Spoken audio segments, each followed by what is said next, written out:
Okay, so hopefully you've got your movement down for the spinning kick. So remember that 3-step movement. And now we're going to continue with looking at setting up the spinning kick. And we're going to stick with the side spinning kick because it's the most common. It's probably the most versatile as well, because you can do it from kind of long range to cover distance, or you can do it short range after, maybe you've thrown a combination and want to confuse your opponent that way.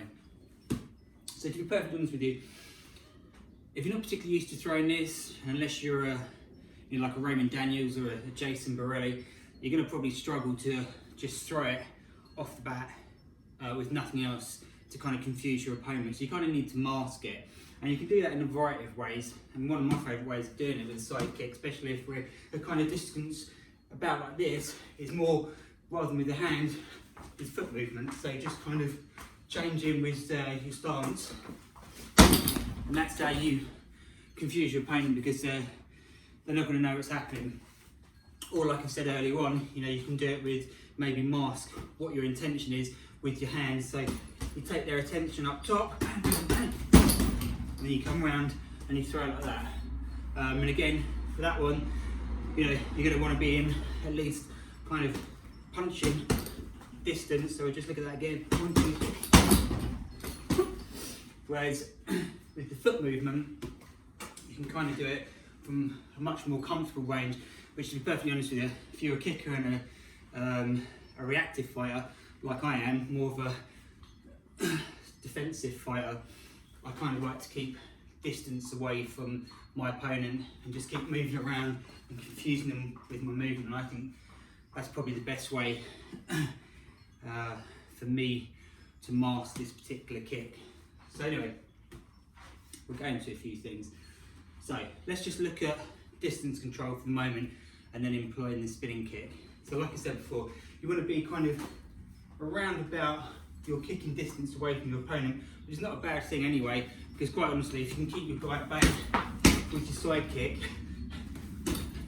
and then not sort of pressuring you into maybe a distance you don't like, then that's great, because you're controlling the distance and you're going to be completely in control of the fight. Let's just say we've got it there. Now you can do one of two things. If you're a southpaw like me, you can either spin it round,